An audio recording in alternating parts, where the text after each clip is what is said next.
امیر ترین پیسے والا آدمی جب وہ کسی کے سامنے جھکتا ہے کوئی ابھی میری جنرل باجوہ سے بات ہو رہی تھی، انہوں نے کہا کہ عمران دیکھیں فضل الرحمان کو ڈیزل نہ کہنا۔ میں تو جنرل باجوہ نہیں کہہ رہا، لیکن عوام اس کا نام ڈیزل رکھ دیا، عوام نے اس کا نام۔ اچھا اب سنیں دیکھیں، ابھی ڈیزل کے اوپر بات میں آتے ہیں۔ ابھی آتا ہوں۔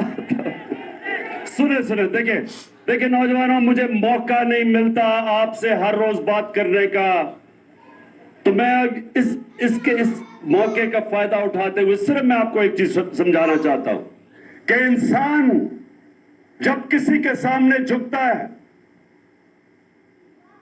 وہ اپنی عزت کھو بیٹھتا ہے، غیرت کھو بیٹھتا ہے،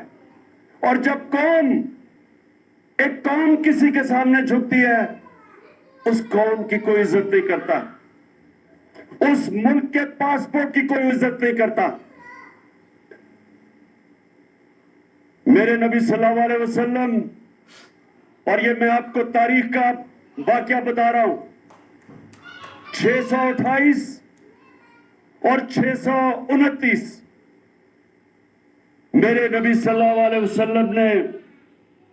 دو سپر پاورز تھی وقت کی، ایک روم کی سپر پاور اور دوسرا ایران میں سپر پاور تھی۔ دنیا ان دونوں سپر پاورز کے پیچھے میں پٹی ہوئی تھی، تو مسلمان تو تھوڑے سے تھے، ابھی مسلمان تھوڑے تھے، چند ہزار تھے،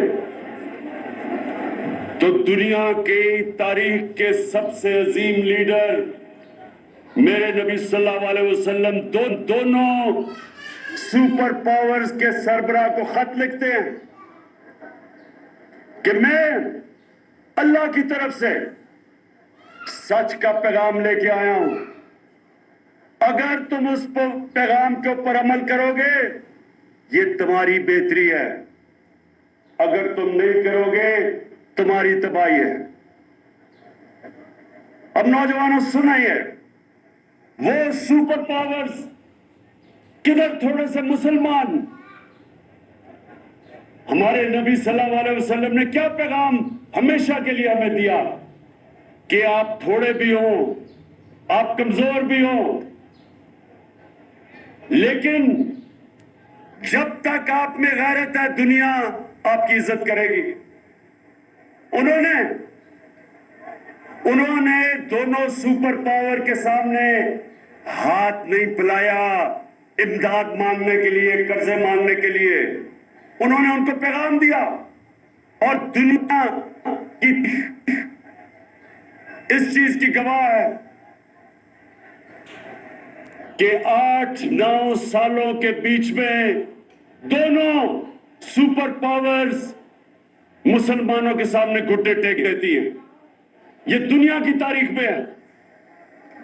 تو ہمیں اللہ نے حکم دیا قرآن میں کہ اپنے نبی کی سنت پہ چلو،